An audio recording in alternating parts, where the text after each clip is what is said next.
Philippe Cornet marque 2 buts en première période pour donner les devants 2-0 à l'Océanique de Rimouski devant 4491 personnes.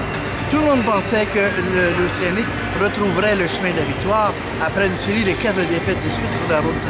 Mais c'était sans compter sur le retour des Tigres.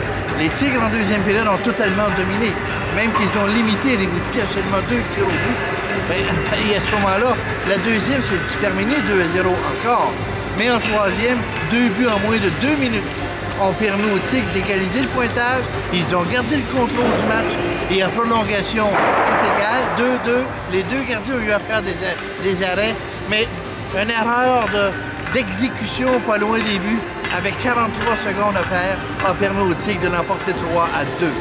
27 lancés à 18 en faveur des Tigres contre une équipe qui a perdu un autre soldat, puisque Frank Gréchak a été blessé en deuxième période. Il n'est pas revenu au jeu.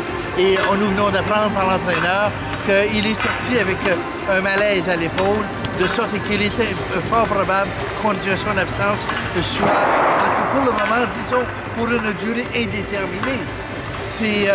Ça s'ajoute à la longue liste, ça s'ajoute à l'ampleur des problèmes de cette équipe qui a définitivement besoin de repos. Rimouski aurait dû rentrer de Bécomo hier après-midi, mais on le sait, ils sont rentrés cette nuit. Par avion, par vol nolisé, plusieurs vols pour plusieurs joueurs.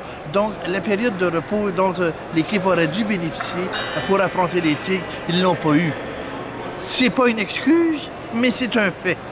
Et dans les faits, à ce moment-là, les joueurs ont besoin de repos comme tout le monde. Deuxième chose, Clément nous confiait que si la liste des blessés est toujours aussi longue, deux viennent s'en rajouter un, il y a plusieurs joueurs qui jouent en dépit de blessures. Et ça, c'est sans compter le manque d'opportunisme de certains. Pierre-Alexandre Jonca a eu le but au bout de son hockey à au moins 4 ou 5 reprises ce soir. Soit qu'il ne lançait pas, soit qu'il passait parce qu'il est trop généreux, soit parce qu'il lançait à côté d'un filet complètement ouvert. Ça, c'est ce qu'on appelle manquer d'opportunisme.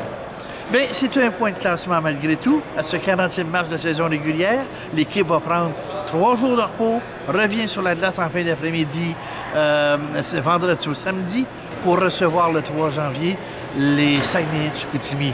Peut-être que 2009 va être le signal d'un temps nouveau. Pourquoi pas? Je vous souhaite une très bonne année. Au nom de toute l'équipe de l'Avantage en ligne, profitez-en pour bien vous amuser et on retourne au Colisée le 3 janvier contre Chicoutimi. Ici Réal Jean Couture au Colisée de Rimouski.